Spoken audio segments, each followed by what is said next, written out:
இங்கே முக்கியமான செய்தி இங்க பாருங்க. 26 சட்டமன்ற தேர்தலிலே என்னுடைய அன்பு தம்பி தலைமை நிலைய செயலர் திருவள்ளூர் மாவட்டத்திலே தம்பி செந்தில் அவர்கள்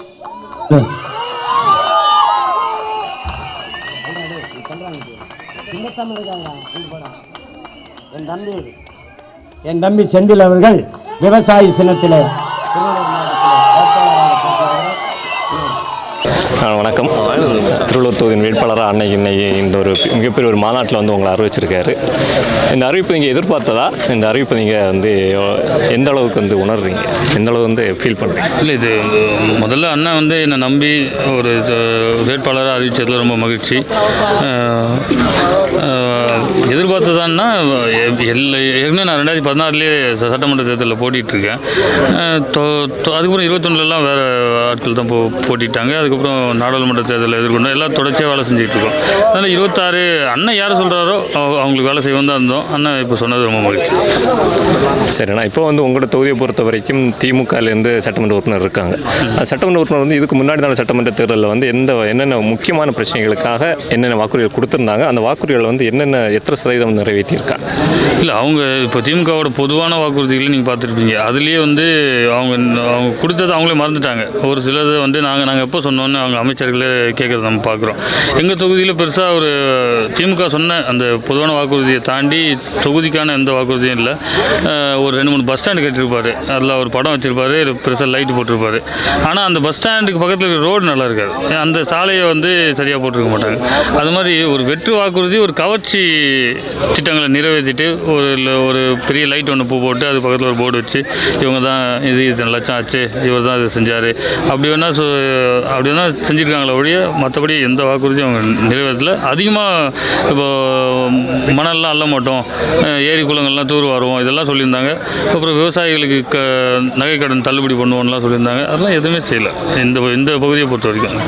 உங்கள் தொகுதியை பொறுத்த வரைக்கும் இருக்கக்கூடிய முக்கியமான பிரச்சனைகள் அப்படின்னு என்னென்ன பிரச்சனைகள்?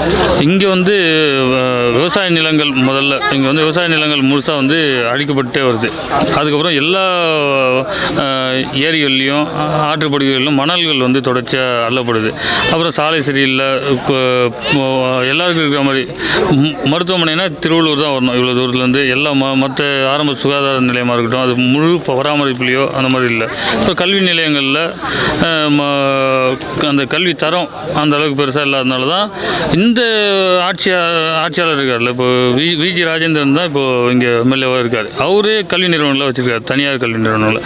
இது மாதிரி தனியார் கல்வி நிறுவனங்களில் இங்கே அதிகமாகிட்டே போதே ஒழிய அரசு கல்வி நிறுவனங்கள், அரசு பள்ளிகள், அரசு கல்லூரிகளோட தரம் எதுவும் உயர்ந்த மாதிரி தெரியல. மருத்துவமனையோட தரமும் உயர்ந்த மாதிரி. இப்போ தான் புதுசாக மருத்துவமனை கட்டியிருக்காங்க. அந்த மருத்துவமனை தான் இப்போது இயங்கிட்டு இருக்குது. ஆனால் சுகாதார நிலையங்கள் உள்ளே இருக்கிற கிராமத்துக்குள்ளே இருக்கிற சுகாதார நிலையங்கள், ஆரம்ப சுகாதார நிலையங்கள் இதெல்லாம் பார்த்திங்கன்னா தரம் குறைவாக தான் இருக்குது. அதனால் இதெல்லாம் தான் அடிப்படை சிக்கல். அடிப்படையாக மக்களுக்கு இருக்கிற சிக்கல்கள் இதுவாக தான் இருக்குது. விஜய் அவர்கள் மாநாட்டில் சொன்னார், என்னோட முகத்துக்காக வாக்கு செலுத்துங்க, ஒவ்வொரு தொகுதியிலும் நான் தான் நிற்கிறேன். ஆனால் இப்போ இணையதளத்தில் நிறைய பேர் சொல்கிறாங்க டிவிகேவை பார்த்து டிஎம்கேவை பயப்படுறாங்கன்ட்டு. ஆனால் நீங்கள் எப்படி அதை எதிர்கொள்ள போகிறீங்க? டிவிகேவை நாங்கள் டிஎம்கே ஏடிஎம்கேவோட தலைவர்கள் இருக்கும்போதே தான் தேர்தலில் போட்டிட்டோம். நாங்கள் எந்த கட்சியும் ஒழிக்க வந்தவர்கள் இல்லை, யாரையும் எதிர்க்க வந்தவர்கள் இல்லை. நாங்கள் என் மக்களுக்கு இது வரைக்கும் எதுவுமே கிடைக்கல. இந்த ஆட்சியாளர்கள் என் மக்களை சுரண்டி கொடுக்குறாங்க, இருக்கிற வளங்களை விற்கிறாங்க. அடுத்த தலைமுறை இங்கே வாழ முடியாத நிலைமைக்கு இந்த நிலத்தை மாற்றுறாங்க. இதை எதிர்த்து இதையெல்லாம் சரி பண்ண முடியாதான்னு சொல்லி படித்த இளைஞர்கள் களத்தில் நின்று மக்கள்கிட்ட வாக்கு கேட்க வந்த மொழியை நாங்கள் யாரும் எதிர்க்கணும், இவர் அழிச்சிடணும், இவர் ஒழிச்சிடணும், அதெல்லாம் எங்களோட இது இல்லை. அதனால் திமுக பயப்படுதுன்னா அது எங்களுக்கு தெரியாது. நாங்கள் யாரை பார்த்தும் பயப்பில்லை, ஏன் திமுகவை பார்த்தே பயப்பில்லை. ஏன்னா நாங்கள் இது வரைக்கும் ₹1 பணம் எந்த வாக்காளருக்கும் எந்த தேர்தலையும் கொடுக்கல. ஆனாலும் மக்கள் எங்களை தமிழ்நாட்டோட அங்கீகரிக்கப்பட்ட கட்சியாக மாற்றிருக்காங்க. அப்போ மக்கள் எதிர்பார்ப்பு அதிகமாகிட்டு இருக்குது. நாங்கள் இன்னும் நம்பிக்கையை மக்களுக்கு கொடுக்கணும்னு நினைக்கிறோம். அப்போ மக்களுக்கு இன்னும் நெருக்கமாக போய் அவங்களோட சிக்கல்களில் கலந்துக்கிட்டு வேலை செய்யணும்னு நினைக்கிறோம். அது இந்த தேர்தலில் கட்டாயம் செய்வோம். அந்த விஜய் சொன்ன விஷயம் எப்படி பார்க்குறீங்க? என்னோட முகத்துக்காக வாக்கு செலுத்துங்க, ஒவ்வொரு தொகுதியிலும் நான் தான். அதுக்கு அவர் வந்து நடிகராக இருந்தவர், நடித்து அந்த படத்துக்காக மக்கள் கூடி படம் பார்த்து இப்படியே ஒரு பொதுமக்களே இப்படி தான் அணுகியிருக்காரு. இதை தாண்டி அவர் எந்த விஷயத்துலையும் போய் நேரடியாக இப்போ ஒரு ஊரில் தண்ணி வந்துருச்சு, வெள்ளம் வந்துருச்சு, அந்த ஊர் மக்களோட இறங்கி நின்று அவங்களுக்கு எதுவும் பண்ணதில்லை. 2015 சென்னை முழுக்க வெள்ளம் வந்துச்சு, நான் அண்ணன் எல்லாருமே போயிட்டு சாக்கடை முதற்கொண்டு உள்ளே இறங்கி மக்கள் எங்கே இருக்கிறாங்களோ அங்கே போய் உணவு கொடுத்துருக்கோம், காப்பாற்றி கூப்பிட்டு வந்திருக்கோம். அந்த மாதிரி அவர் இறங்கினதில்லை. அவருக்கு வந்து சினிமாவில் முகத்தை பார்த்தா கைத்தட்டான்ல, அப்போது அந்த என் முகம் வந்து ஒரு உற்சாகத்தை கொடுக்குது, அப்போது என் முகத்துக்கு ஓட்டு போடுங்கன்னு சொன்னால் ஓட்டு போட்டுருவாங்கன்னு நினைக்கிறாரு. அது சினிமா வேறு, அரசியல் வேறு. அது வந்து 26 தேர்தல் முடிவில் அவர் தெரிஞ்சுக்குவார். நன்றி. வாழ்த்துக்கள். அந்த திருத்தணி தொகுதியில் என்னுடைய தம்பி சந்திரன் அவர்கள் விவசாயி சின்னத்தில் வேட்பாளராக போட்டியிடுகிறார். திருத்தணி தொகுதியின் வேட்பாளராக வந்து அண்ணன் உங்களை அறிவிச்சிருக்காரு. அதுக்கு ஃபஸ்ட்டு எங்களுடைய வாழ்த்துக்கள். இந்த மாநாட்டில் இப்படி ஒரு அறிவிப்பு நீங்கள் எதிர்பார்த்த அறிவிப்பா, எப்படி ஃபீல் பண்ணுறீங்க? ஆக்சுவலாக எதிர்பார்க்காத அறிவிப்பு இருந்தாலும் அண்ணனுக்காக அண்ணன் நம்பி நிற்க வச்சிருக்காரு. கண்டிப்பாக அவருக்காக களத்தில் சிறப்பாக பணியாற்றும். கூட நம்மளுக்கு உறவுகள்லாம் சிறப்பான முறையில் நம்மளுக்கு ஒத்துழைப்பு கொடுத்துட்ருக்காங்க.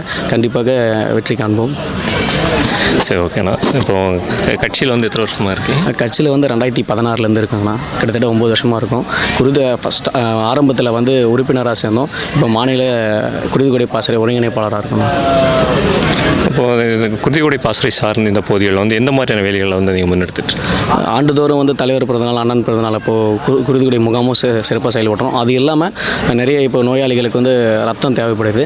அந்த மாதிரி நேரத்தில் வந்து வாரத்தில் 3 யூனிட் 4 யூனிட் இப்போ கண்டினியூஸாக நம்ம குருதிக்கொடை பாசறை சார்பாக தமிழ்நாடு ஃபுல்லாகவே எல்லாருக்கும் ரத்தம் வந்து தானமாக கொடுத்துட்டு வந்திருக்கோம். ஸோ இப்போ வந்து திருத்தணி தொகுதியில் வந்து உங்களை வேட்பாளராக அறிவிச்சிருக்காங்க.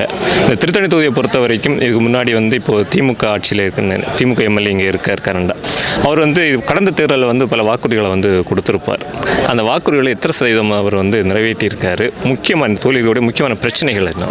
ஆனால் ஒட்டுமொத்த இந்த தொகுதின்னு பார்க்காம ஒட்டுமொத்த தமிழ்நாடு ஃபுல்லாக திமுக காரங்க கொடுத்த வாக்குறுதி நிறைவேற்றலை என்பது தமிழ்நாடு மக்களுக்கு எல்லாருக்கும் தெரியும்.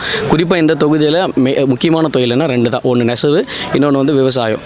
2த்துக்குமே வந்து முக்கியத்துவம் கொடுக்கல. இப்போ நிறைய வங்கிகள்லாம் போனோம்னா விவசாயிகளுக்கு லோனும் தர மாட்டுறாங்க விவசாயம் பண்ண.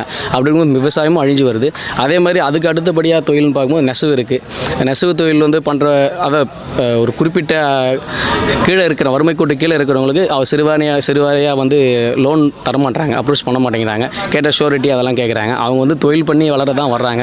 அவங்கக்கிட்ட ஷூரிட்டி கேட்டு தடுத்து முக்கியமாக அவர் இந்த தொகுதியில் வந்து சொன்ன ஒரு வாக்குறுதி என்னென்னா நெசவாளர்களுக்கு நெசவு பூங்கா கொண்டு வருவோம், பொதுட்டூர்பேட்டையை மையமாக கொண்டுன்னு சொல்லிட்டு. ஆனால் இந்த நாள் வரைக்கும் அது எந்த நிலைமையில் இருக்குதுன்னு யாருக்கும் தெரியல, நெசவாளருக்கும் தெரியல. கிட்டத்தட்ட போன 2 ஆண்டுகளாக நெசவாளர் வந்து போராட்டம் பண்ணாங்க ஒரு மாதம். அப்போ வந்து யாரும் அறிக்கை கொடுக்கல. எந்த ஒரு அரசியல் கட்சி தலைவரும் ஆளுங்கட்சி வரல, ஆண்ட கட்சியும் வரல. ஆனால் அண்ணன் தான் வந்து முதல் 3வது நாள் அறிக்கை கொடுத்தார் 2024. அதே மாதிரி 25 இப்போது ஜனவரி பிப்ரவரியில் போராட்டம் நடந்தது. அப்போவும் அண்ணன் தான் அறிக்கை கொடுத்தாரு. நெசவாளர் சங்கத்தின் சார்பாக இப்போ இன்றைக்கி கூட வந்து நன்றி தெரிவிச்சிருந்தாங்க, நீங்கள் பார்க்கலாம். அது மாதிரி நெசவாளர்களுக்கும் விவசாயிகளுக்கும் எந்த ஒரு முன்னெடுப்பும் எடுக்காத ஒரு அரசாங்கமாக தான் இந்த அரசாங்கம் இருக்குது. அதுவும் இல்லாமல் டெய்லியும் போயிட்டு வெற்றி நாடகங்களை போட்டுட்டு யூடியூப் சேனலில் பரப்பிட்டு பேர் வாங்கிட்டு இருக்காங்க. அதுவும் இல்லாமல் நம்ம திருத்தணி தொகுதினா எல்லாருக்கும் தெரியுது வந்து முருகன், முப்பாட்டன் முருகன் கோவில் தான். அந்த கோவிலுடைய பணி கிட்டத்தட்ட 10 ஆண்டுகளாக கோபுரம் வைக்கிறாங்க வச்சுட்டே இருக்காங்க. இன்றைக்கி வரைக்கும் கோபுரம் கலசம் வந்து கோபுரம் ஏறலை. எப்படி கலசம் கோபுரம் ஏறலையோ அந்த மாதிரி தமிழ்நாடு மக்களுடைய வாயும் செழிப்பாக வரலை. ஆனால் அங்கே என்ன பண்ணுறாங்க ஏது பண்ணுறாங்கன்னு இது வரைக்கும் தெரியல. கோடிக்கணக்கில் கோயிலில் வருதுன்னு சொல்கிறாங்க. அது மட்டும் இல்லாமல் கோயிலில் ஒரு குறிப்பிட்ட இப்போது நம்ம வந்து இங்கே லோக்கலில் இருக்கோம், நம்ம மலை மேலே போனாவே நம்மளுக்கு டோல்கேட்டு பிடுங்குறாங்க. சென்ட்ரலில் ஒரு 2 ஜாலியில் டோல்கேட் போடுறாங்கன்னா இங்கே அறநிலைத்துறை ஒரு டோல்கேட்டு போட்டு பிடுங்கி மக்களை வந்து தொடர்ந்து வஞ்சிக்கிறாங்க. அதுவும் இல்லாமல் பூர்வக்குடியாக கிட்டத்தட்ட 400-500 வருஷமாக அங்கே இருந்து தங்கிட்டு வர நம்ம முன்னோர்களை வெளியில் தள்ளுறாங்க. அங்கேருந்து கேட்டால் இது ஃபுல்லாக அறநிலைத்துறையோட இடம் அப்படின்னு சொல்லிட்டு. அப்படி இருக்கும்போது நம்ம கட்சி சார்பாக நிறைய வீடுகளை மீட்டு இருக்கோம். இன்னும் நிறைய மீட்க வேண்டியது இருக்குது. கண்டிப்பாக நம்ம ஆட்சி அமைந்தவுடன் கண்டிப்பாக மீட்டு எடுத்துருவோம். நிச்சயமாக இதை வந்து உங்கள் தொகுதி மக்களுக்கு நீங்கள் கொடுக்குற ஒரு வாக்குறுதி நம்ம எடுக்கலாம். கூடவே வந்து உங்களுடைய தேர்தல் களப்பணிகள் ஆரம்பிப்போம். நம்ம தொடர்ந்து இன்னும் பேசுவோம். வேட்பாளர் அறிவிக்கப்பட்டவைக்கு நன்றி. உங்களுடைய பணி சிறக்கட்டும். வாழ்த்துக்கள். நன்றி. என் அன்பு சொந்தங்கள், நாம் தமிழர் கட்சியின் வெற்றியாக பார்க்காமல் தமிழ் பேரினத்தின் வெற்றி, அரசியல் மாற்றத்திற்கான வெற்றி எளிய மக்கள் அவர்களுக்கான அதிகாரத்திற்கான வெற்றி என்று நினைவில் வைத்துக்கொண்டு விவசாய சின்னத்திற்கு வாக்களியுங்கள். ஒரு நாட்டில் ஒரு விவசாயி வாழ்கிறான் வளர்கிறான் என்றால் அந்த நாடு வாழ்கிறது வளர்கிறது. ஒரு நாட்டில் ஒரு விவசாயி வாழ முடியாமல் சாகிறான் என்றால் அந்த நாடல்ல சுடுகாடு. விவசாயிக்கு வாக்களியுங்கள், அவனும் வாழ்வான், நம்மையும் வாழ வைப்பான்.